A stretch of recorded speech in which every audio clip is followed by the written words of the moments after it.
Okay, this is our last session, and it is about entrepreneurship, and it is a quick conclusion of what we have learned so far. Let's start with concept of development and see what does development mean. Then we will find our way through this concept. So when we are talking about development, you remember from our session 1, we said that we have a bundle of reforms or good practices being adopted by various governments or being implemented in various countries. So that's one approach to development, or what we call it economics of development or development economics. However, there is another way, and that is bottom-up approach. Sometimes it is difficult in some countries to implement those reforms or adopt new practices. So you need a new blood to change everything. Sometimes government does not want to change, does not want to adopt practices. So you may find a new way. Can you give an example? We had this case some time ago. Do you remember? A bottom-up pressure which convinced government to change and implement new reforms. Do you remember that case? Yes, please. China, exactly. So that was an example. So we need to clarify, we do have two different approaches to development. But top-down approach mainly is considering state and state-owned enterprises as main source of change. Right? So we have a power to implement all those reforms or adopt best practices and continue with working them. These sets of advices countries are receiving either from IMF, World Bank, or other international or bilateral organizations are normally around things which we are familiar with. For example, need to remove trade restrictions, free up prices. Example from our previous cases. Obviously, India was one of the cases. You remember, the openness was lowest compared to other countries. So they decided to open up. And they consulted this issue with some international organizations. Then those organizations convinced Indian government to change its approach.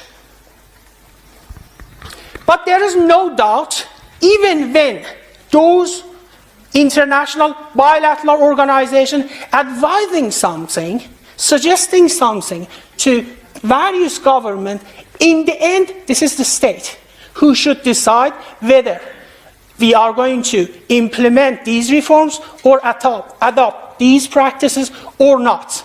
Because you remember that hierarchy of institutions, top layer, informal institutions, after that we have formal institutions. So when we are talking about top-down, we should start with either informal institutions or formal institutions. And formal institutions are basically controlled by the state. So when we have this top-down approach, the role of a state is significant.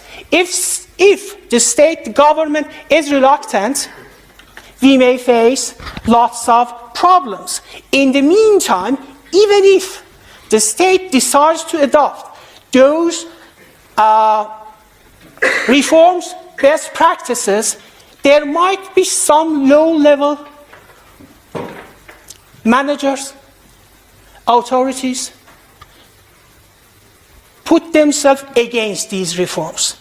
And in these cases we normally see corruption, bribery, which is common. Then there is a resistance from the body of that economy, even if the top man, top lady decides to implement these reforms. However, when we are talking about emerging market economies, developing economies, and less developed economies, we know that we are dealing with a huge population. We have talked about this. BOP segments. We are talking about 4 billion people. Let's have an example. In Africa, 95% of people belong to this segment. In Asia, 83%. Even in Eastern Europe, still 63% of people belong to this layer. So there is an immediate need to change. If you have corrupt government, if you have state which is resisting against any change, it's going to be difficult. And who's going to suffer? Of course, poor people.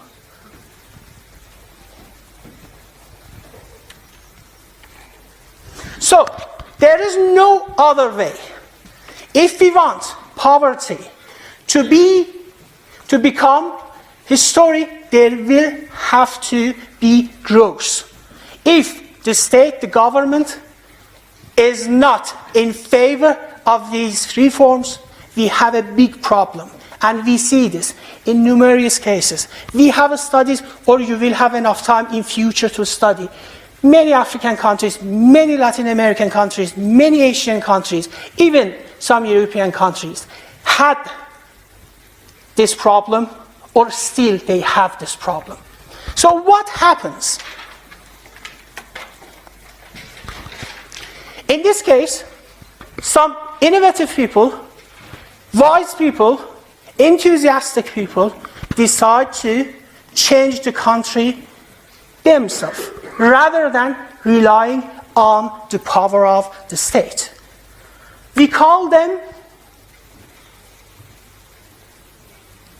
obviously, entrepreneurs.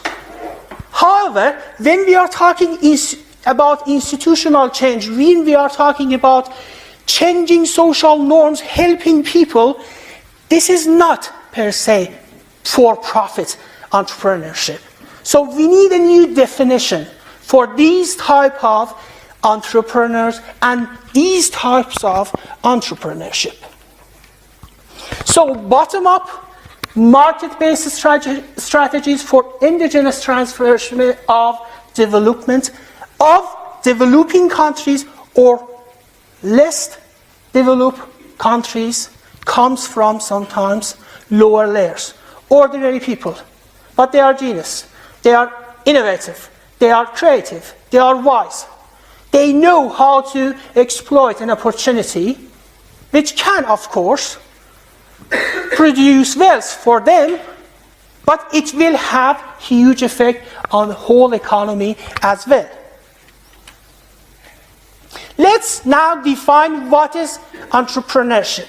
Let's read this. The efforts toward the creation of viable business resulting from an individual's occupational choice to work for his or her own account. So, a simple definition. Now, when we are talking about entrepreneurship, what exactly we mean? Okay, so we have this big general definition. Knowing what is the meaning of entrepreneurship, now we can distinguish between different types of entrepreneurs. As I said, some of them are only interested in creation of wealth. In some other countries, they are interested in changing the society. Some others want to have a developed country. They take everything in their own hand and they will try to change everything. Some other, they are interested in money, but they face lots of institutional voids. They have no other choice rather than bridging those gaps. So we may have a different type of entrepreneur there. Now let's define one by one what do we mean. We start with for-profit entrepreneurs or commercial entrepreneurs. Rely on market exchange and have the objective to maximize profits. This is probably the most common definition of entrepreneurs. They are interested in adding value, creating wealth. However, sometimes we have a different type of entrepreneur in developing countries, in developed countries, in less developed countries. That type is social entrepreneurs. Those people who are not basically or initially interested in wealth creation.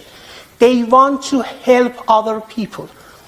Of course, there might be wealth, value, coming out of this whole process of entrepreneurial activities, but they want to distribute that value, that money among poor people. So they don't look for a direct wealth output which comes from this entrepreneurial activities. So we call them social entrepreneurs.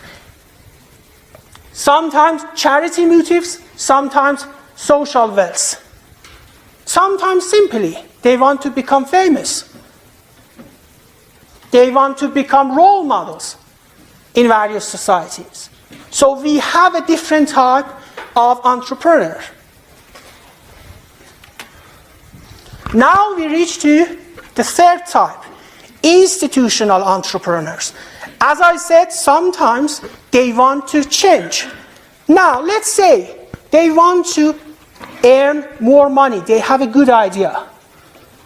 But problem is this. We know in emerging market economies and economies in transition, we see institutional voids. So even governments want to support them. But problem is this. We don't have those required intermediaries in our market. We lack number of essential institutions.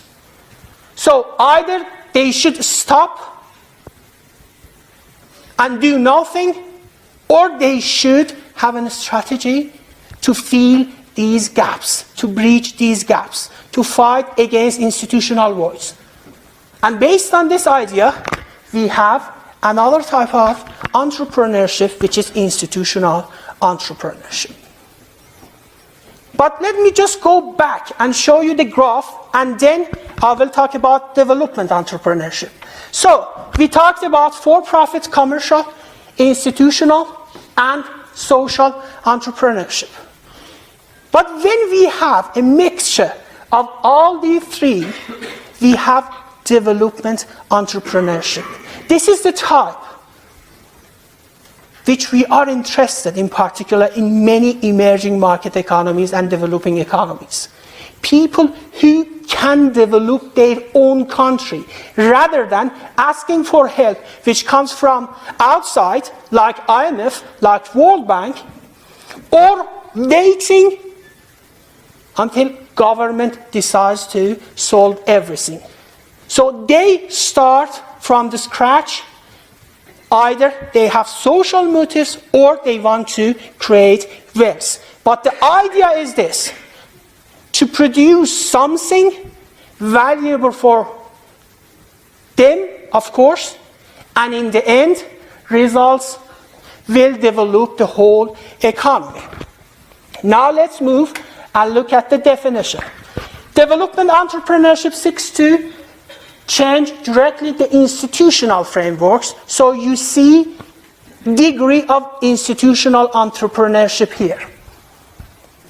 Engaging in institutional entrepreneurship transformation of institutional environment with explicit purpose of making either for-profit or social outcomes.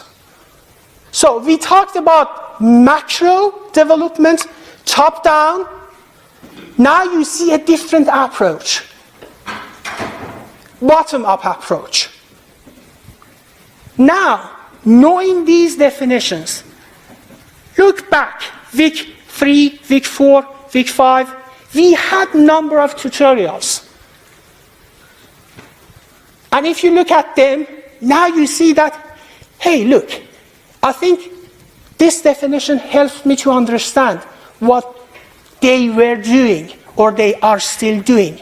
Can you name an example from our tutorial sessions which can explain the nature of development entrepreneurs or development entrepreneurship? Do you remember? Patrimonio Hoy, or Heritage Now, Homes for Poor in Mexico. So what they did, the issue of credit was a big problem for that company. They set up their own credit system, you remember, based on Tandas model. We talked about this. And they bridged a gap, institutional gap. And in the end, poor now have homes. The CEMEX has its money. And that model has become an accepted model which can be used in different regions in the same country or can be exported to other countries. Another example, E-Chupal. Of course, that was a government initiative. But what was the idea behind this? Basically bridging the gap by using basic, simple computer in villages, Indian villages, to bridge that gap, provide access to information for farmers, and in the meantime increasing outputs. If you remember, we looked at number of graphs showing that how outputs increased.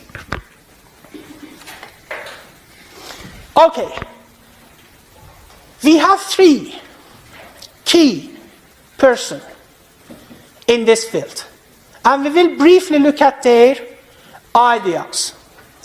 Professor Prahlad,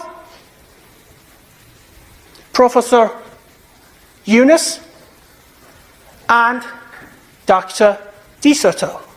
So these three people are very famous in this field, in field of bottom-up development. I think now we can stop right here and continue the lecture after 10 minutes. We don't have 2-minute slides, but it is important to have all these slides as our final lecture.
Okay, let's continue with our lecture.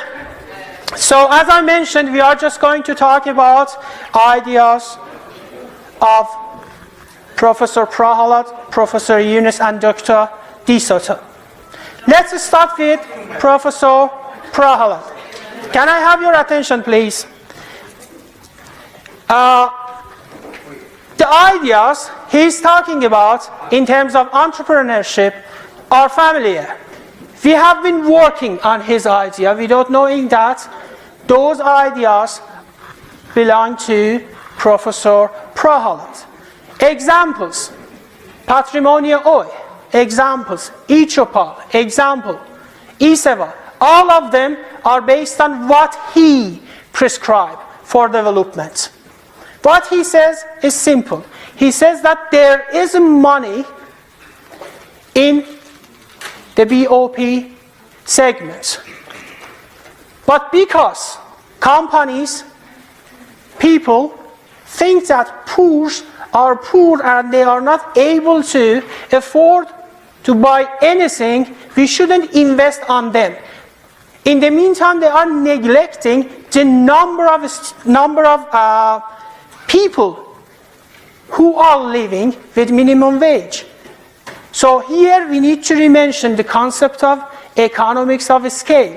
So he basically says that if you can produce more, if you can distribute more, so you will earn more. But because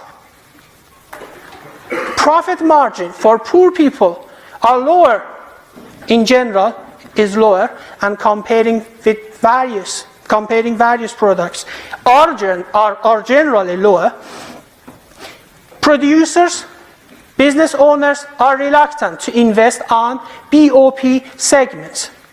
But he says that if we can invest there are too many people who are brand conscious, and if you can provide accessibility, affordability, and let's go back what happened. Affordability, availability, accessibility, and awareness, you can increase the amount of money you can extract or mine out of BOP segments. So we had this model, we have talked about this model when we had our case study about e-Chopal, when we had our case study about patrimonial oil. The whole idea is to reduce cost, increase or build trust or social capital, try to design a new distribution system, because conventional, traditional distribution system won't work for BOP market simply because poor are living in different regions, in large countries. So just centralized distribution system won't work, so you need to decentralize your distribution system. And in the end, you need to be innovativeness. You need to consider innovativeness. You need to be innovative. You need to have a new model how to serve poor and how to design attractive products and make them available for poor people. So this is the basic idea Professor Prahlad talks about. An example, as I said, was the patrimonial oil, which we had in our tutorials. I can't remember which one was, 5, 6. When Cemex, the cement company, designed its own credit system, helped poor people to buy construction material and build their own home, while before that credit system, they were not able basically to build brick houses. So it improved in the end the quality of life of poor in Mexico. In the meantime, it produced lots of wealth for cement company. And you remember this table from our tutorial session comparing the formal segment and informal segment. So we said that BOP belongs to informal segments. But rules regulations, principles we have in formal segment are not applicable to informal segment.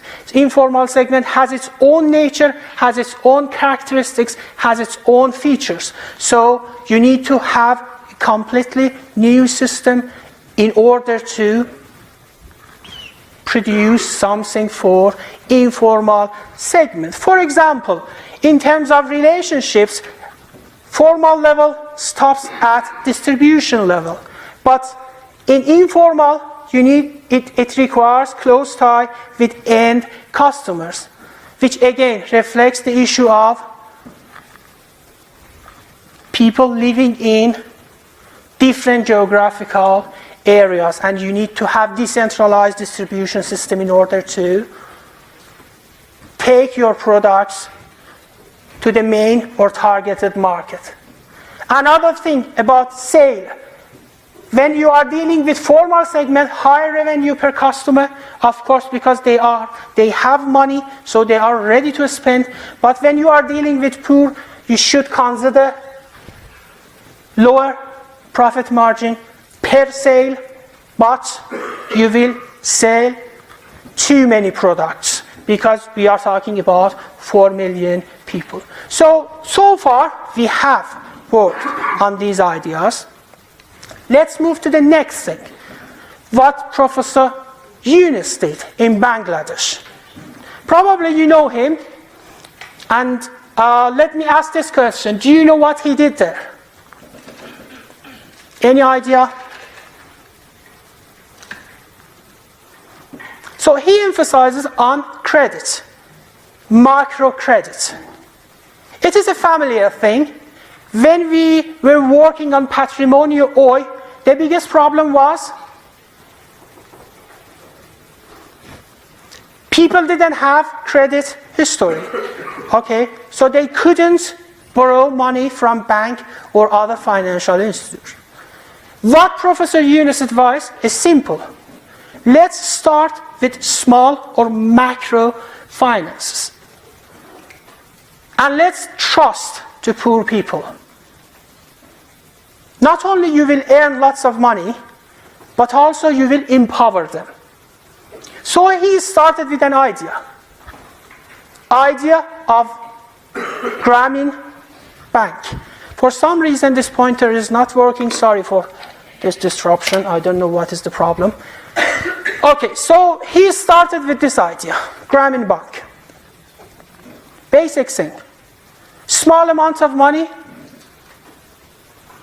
being given to poor people, in particular women in Bangladesh. And women were active, and still they are active in agriculture sector. So what happens when you trust them and give them money? And of course you are not giving them $1 billion pounds. We are talking about $25. We are talking about $60. We are talking about $50. What happens?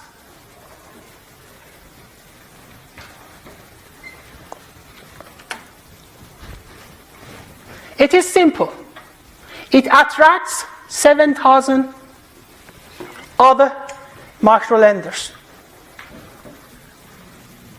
with 25 million clients worldwide. It becomes a model, not only for Bangladesh government, but also for other developing and less developed countries. Let's see what he did. In 1976, he started with $26 from his own pocket. He lent it to a lady who was known to him, and she was working in agriculture sector. She used that money, she improved something, and in the end, she gave back the money with a considerable interest rate, if you call it. When you are giving them £25, you may increase the interest rate. Of course, this is one of the criticisms against this microfinance system, because they claim that when you are giving less money, it increases the chance of asking for more interest rate. So let's just keep that in our mind. But what happens is interesting. People are in need of, for example, $26 to change their life. And this project was successful, now is being modeled in many other countries. For example, Brazil, Mexico, India. Even I heard we have this microfinance system in United Kingdom. We have? Yes. So, basic idea of trusting poor while having profitable business. So, his focus is on distributing or providing access to credit when we are dealing with poor people. Third person, DeSoto. His focus is on property and property rights. So as we may expect, he's advising governments. Again, if we go back, look at patrimonial oil, we may have a feeling that we know this guy earlier. What happened after patrimonial oil? Poor did have good homes, which they could use them as collateral. You remember, I showed you figures showing how everything changed in Mexico. So the idea of DeSoto is familiar. Of course, he is not saying that we should work on poor instantly. He says that we need to convince governments in different countries to acknowledge the value of an efficient property system.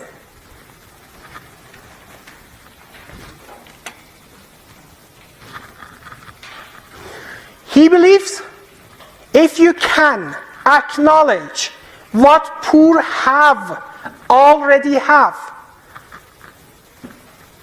then it will be a great step forward in order to empowering them. Because if you acknowledge that property, it means that they have something fungible, exchangeable, and they can use it to run a new business, to expand their current business, or to use it for something necessary if they are in need of money. And we know that in every large city, we have a region which is not officially accepted by the government, local government, or central government as part of the city. We call them slum areas.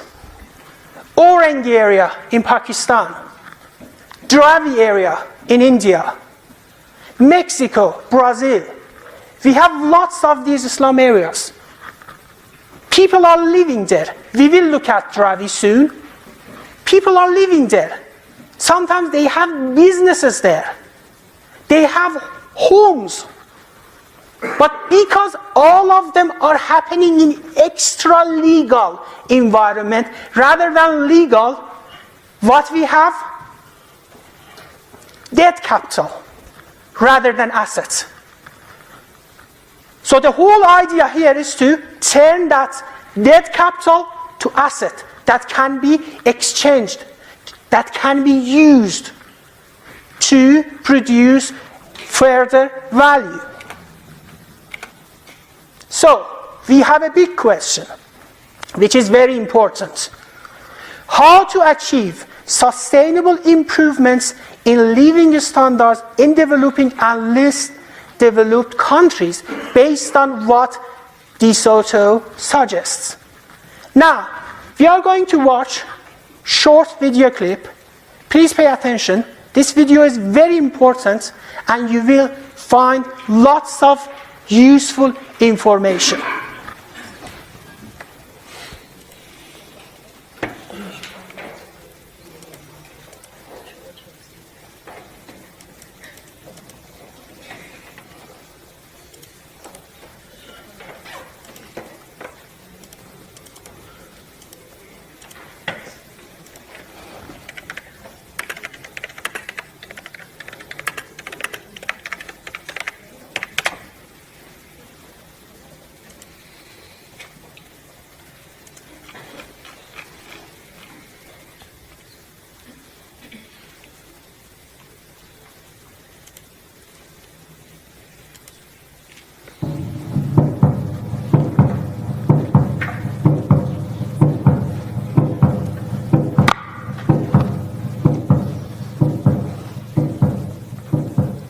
Make no mistake about it, capitalism is failing for most of the people in the world today because its immediate or most recent enemy, not its only enemy, but its most recent enemy called communism collapsed.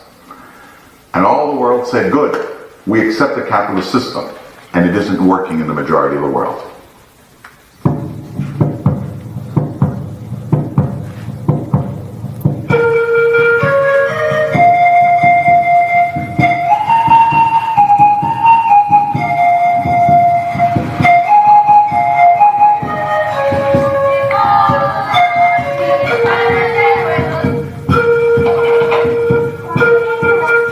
40 years ago, people started massively moving towards cities and towns, all throughout the third world. When they were out in the countryside, they could only really do one thing, which is be farmers. Now, all of a sudden, the possibility of diversifying and actually having a gratifying life has increased. We all talk about a global economy and a global world, and yet we know very little about how 2/3 of the world lives and what it's up to. And it is important that we get acquainted with them because they are the majority of the world's population. There is really no difference between the rich and the poor. They all want the same things. The first thing these people want are homes, or they want constructions in which they can be sheltered when they do business. They want infrastructure, they want schools, they want shops. They want exactly the same things.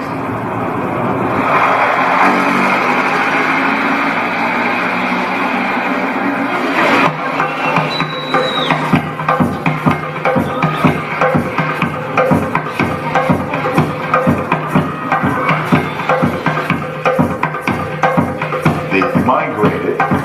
This is where they want to be. This is where they realize subconsciously that the division of labor is going to work in their favor, and either we give them a stake in the game, or they're going to bring down the existing game as many times as necessary until they're able to participate in it.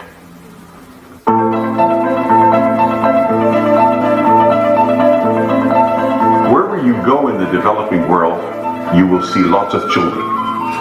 In the 18th and 19th century, the Industrial Revolution began in Europe. And lots of little kids like this, the Oliver Twists of the Europeans, came into the cities with the purpose of joining the broader, wealthier economy. And just like Oliver Twist, they come here to be part of the capitalist game. And they're watching TV, and they're looking at newspapers, they're looking just over the hill. And now they know how you live in the West, and they want that. What a market economy is about, what a capitalist system is about, is people that cluster together spontaneously to try and divide labor among themselves in such a way as to be more productive. They get together like they're doing here. First of all, very precarious huts, as you can see, built sometimes with debris, with garbage, that eventually one day will become houses, like houses anywhere else. But that's the way capitalism begins. Obviously, if poor people and the excluded have migrated towards the cities and the towns, it's because they want to be included in the system. But they haven't been able to be included, among other things, because they found a large paper wall that obstructs their entry. In other words, The legal systems are simply unfriendly to poor people. Legal complications are what history is made of. Simplification is relatively recent.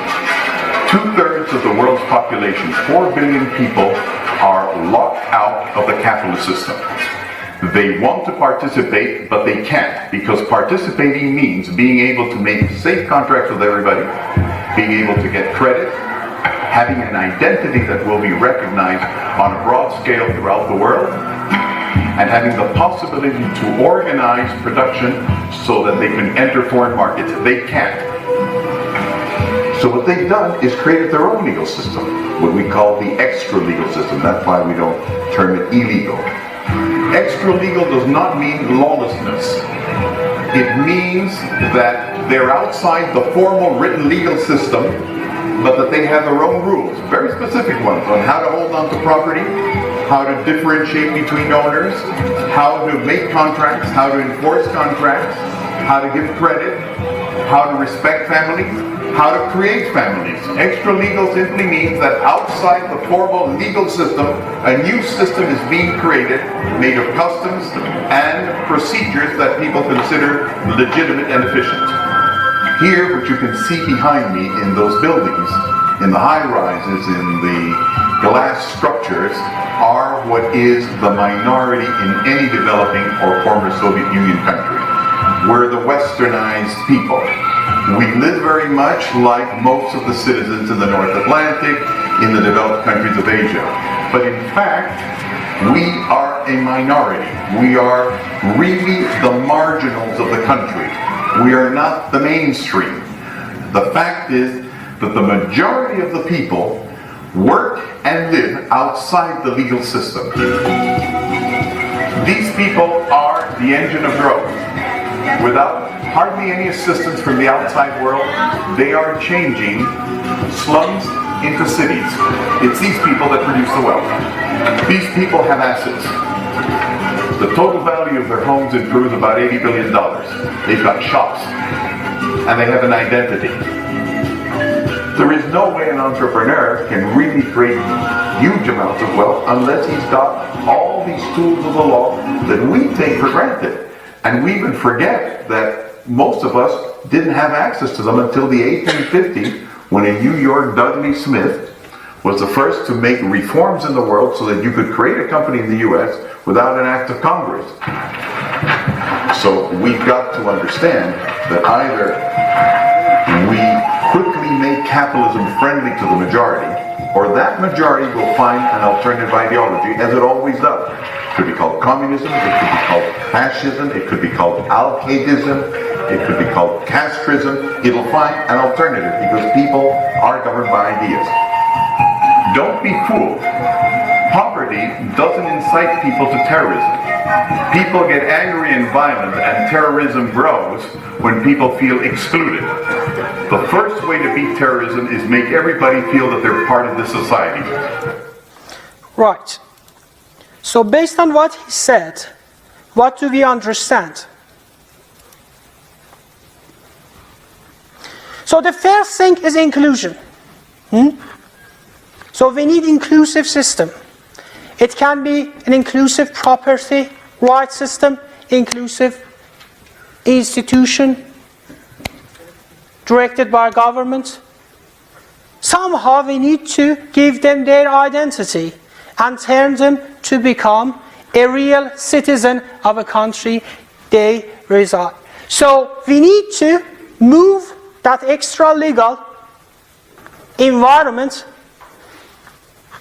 and turn it to a legal environment. As he said, there are lots of money in extra-legal environment.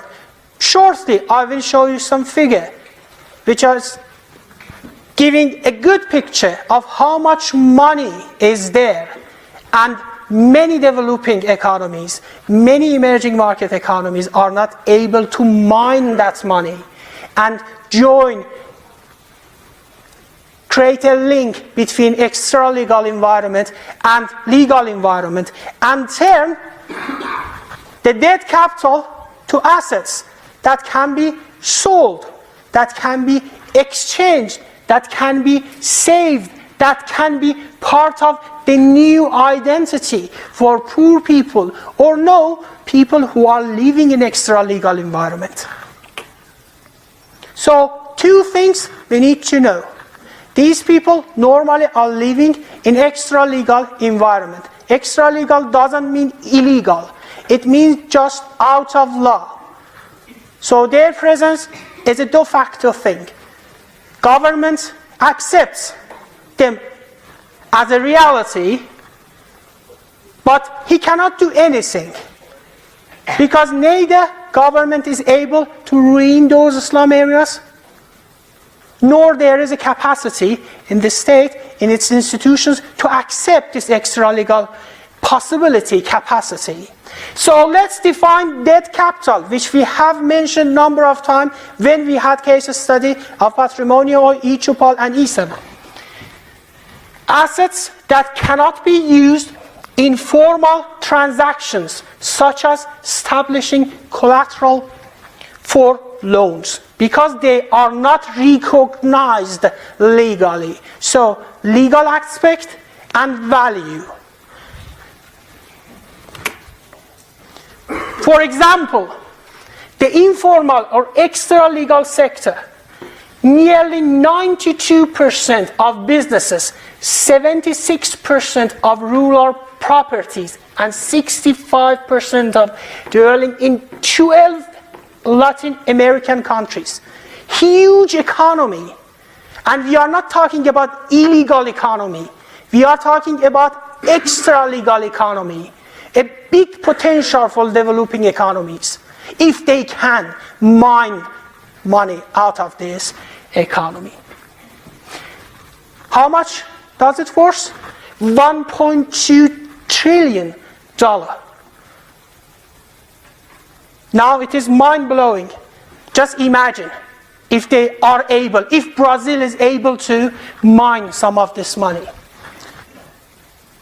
how its growth will change. In Haiti, the region's poorest country, it takes 117 days and costs $2,902. Haiti's GDP per capita is 1,166. See how expensive it is to make an extra-legal thing legal, even if they want to do that. Twice more than GDP per capita per year. We are talking about per year.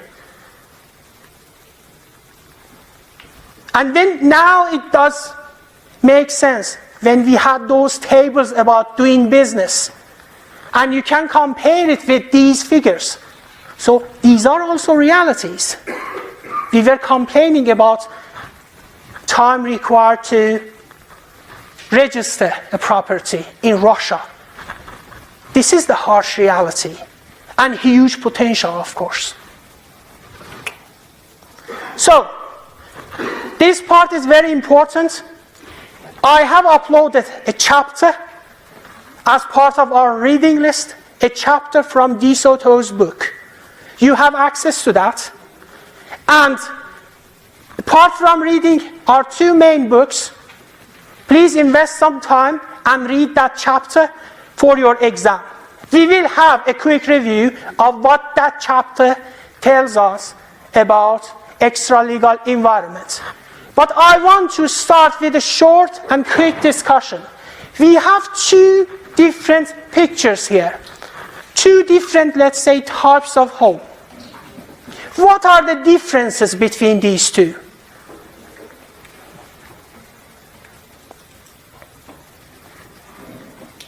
What do you see? Why they are different? If you want to buy, which one do you prefer to buy and why?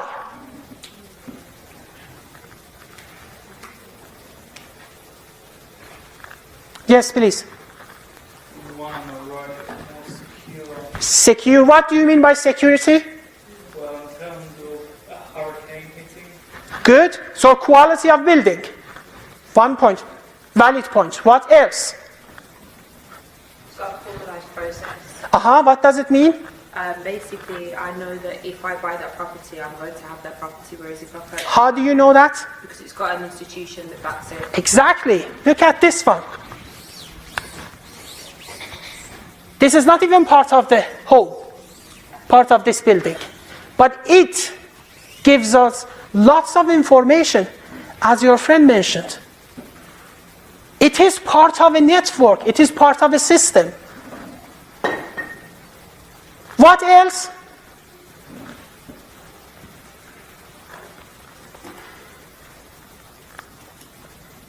Of course, after 1 year, you may be able to sell this one. But selling this one is difficult, isn't it? This one is asset. But this one, not much really. This capital has become fungible asset. But this one, not much. This one has a clear value attached to it. By looking at and going there, you may say that, okay, this one does worth £200,000. But can we judge about the value of this building? If as customer we cannot judge about value of an asset, why on the earth a bank should accept something that it doesn't have any value attached to it, obvious, tangible value? So, Professor Dr. DeSoto defined 6 important features of how to turn a dead capital to an asset. And these 6 features are very important. Let's start with number 1. If you can have an efficient property system, it will fix the economic potential of asset. Obvious, clear, simple. It will attach a value to the assets, capital you have. Let's go back. This one, fixed economic value. This one, not so clear.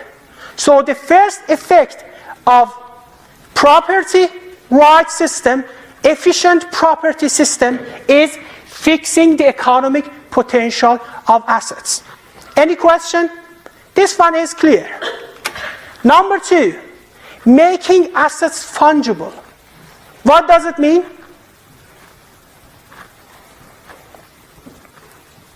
What does this machine, look at this machine.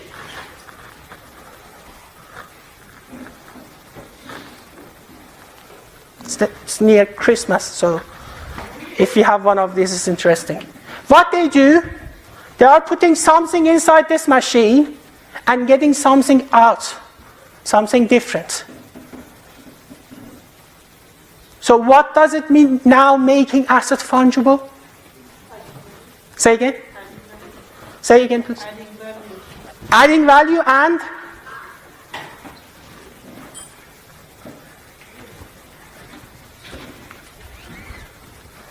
Both the transformation process, so that effectively the proposition can be used in a multiple array of transactions. Exactly. It comes out of its identity. Now your asset has a universal identity. So you fixed the value, now you are fixing its identity. It is house, but no more a house. It is something exchangeable and understandable and can be translated anywhere. If you have a house, let's say in Malaysia, and we know that there is an effective property system, anywhere, if you go, you can say that I have an asset in Malaysia. But in an Islam area of some country, it is difficult because that asset doesn't have that universal identity. another important effect of an efficient property system is about information. Let's go back to our example. As your friend said, what do you see here? Is information. This property system attached information. Now this asset has its value, it is exchangeable, it is part of the information system as well. It is integrated in that system. So you can track who owns it. When did he or she buy it?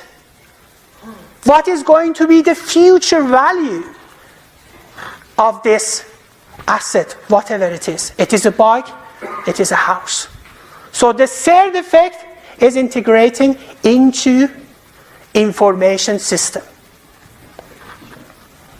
Integrated information system of property system, property infrastructure in a country. And when you have those dispersed information and you gather them, integrate them, what happens?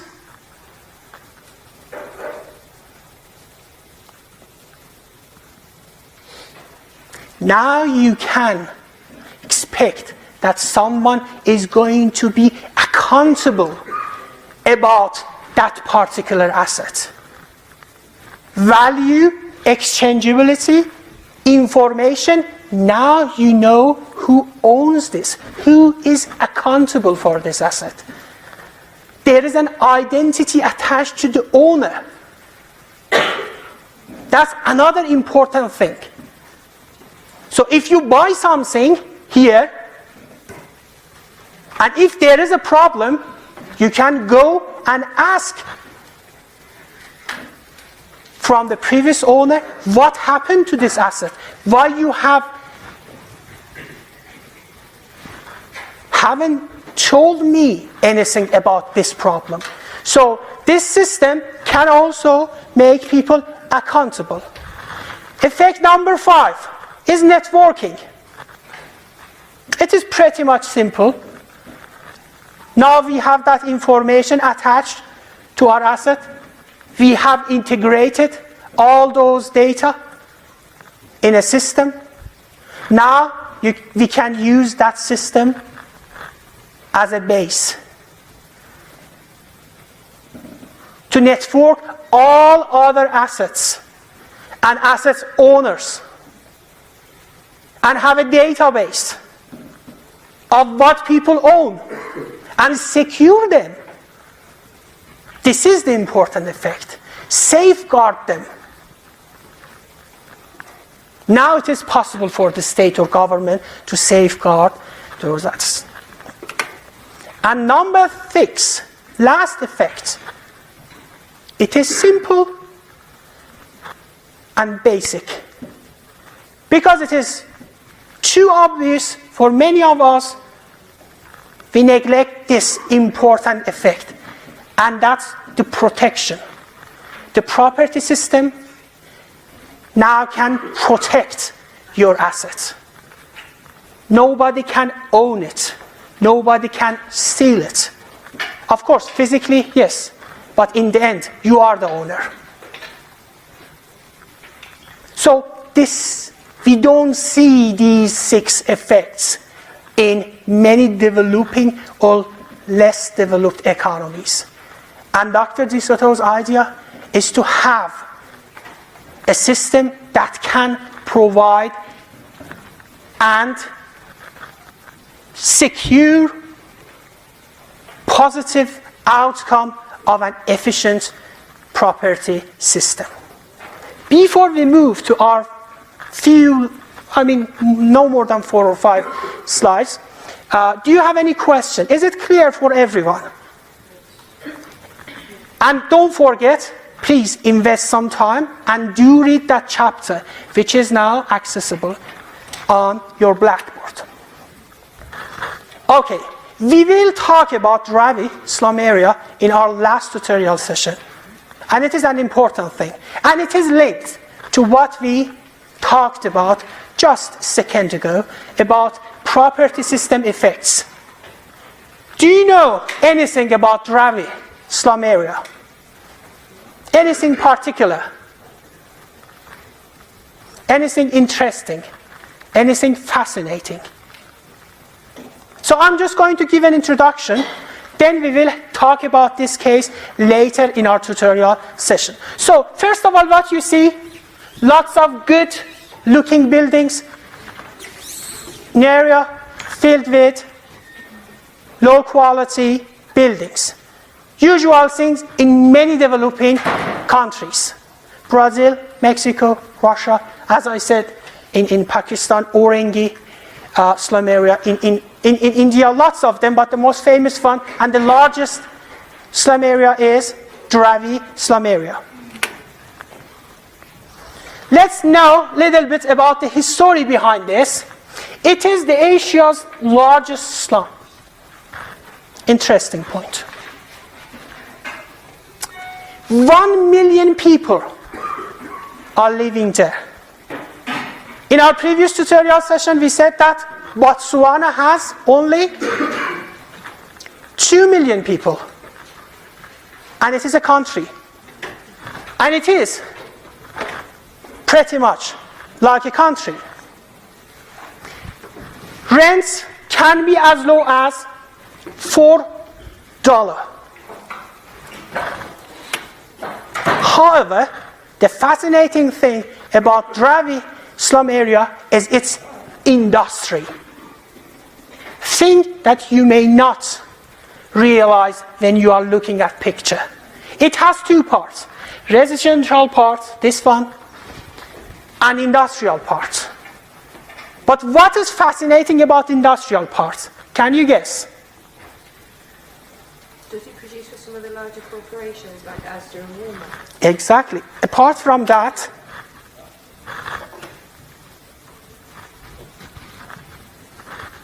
it is a huge informal economy of $1 billion.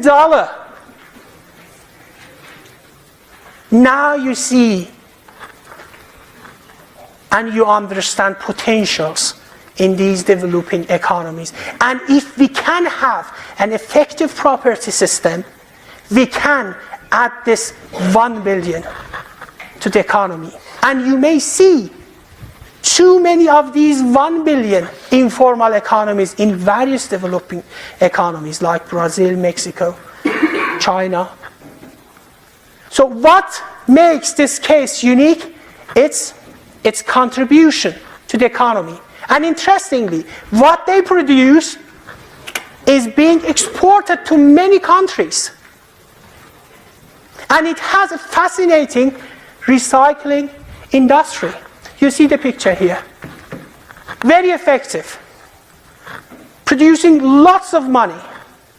Creating lots of jobs for poor. Now you have a better idea when we are talking about poor, when we are talking where they live, what exactly we should highlight and discuss about. And what potential, huge potential available there, then you can turn it to something real. Now, Mumbai's government, local government, decides to ruin that area, build new homes and industrial workshops. Is it a good idea or bad idea?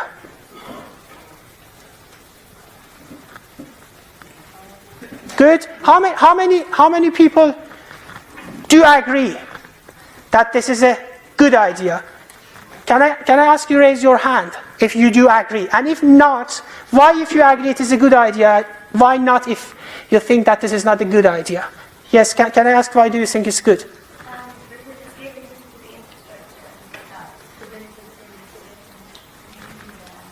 Right, good. Good point, yes. I don't think it's a good idea because you're basically kicking out all the poor people because they can't afford the new homes and stuff like that Okay, from the area. good. Those people, yes? I don't agree Yes, why? because even though it's an informal economy, it's still an economy, and as we clearly see, it produces over like $1 billion. dollars. So, like, why would you shut that down? And in as much as it is a slum, it's still being productive. And as well, even if like they destroyed it, where would they go and work people with? Even if they do high rise flats, I doubt they will make as much as that. Good points. You want to say something? While it's a slum, it's still the people that are within the slum aren't actually impoverished, and by making these changes to something that's actually producing a good output and affecting GDP, actually you're going to create a poor sector which will increase crime rates anyway to the new area that's built because it creates indifference. All valid points, okay? All valid points. Both sides correct, right? But we will keep this question in our mind, and we will answer to this question in our last tutorial session. But you need to think about that, which one is a better idea. Let's conclude. What do you see here? There is a money inside a bell jar. What does it mean? Only people who are inside this bell jar do have access to money. Let's translate it to assets. Other people, 4 billion people, are out of this bell jar. What do we need to do? Say? Exactly. How? How? Simple. We need to break this bell jar. And this is the main message we had in this emerging market economies and economies in transition.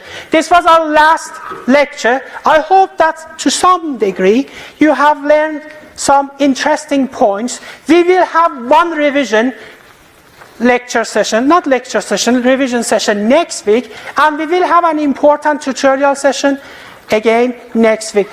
Thanks a lot for attending all these 10 sessions. Best of luck with your assignment and exams. For the to sign because it's too full.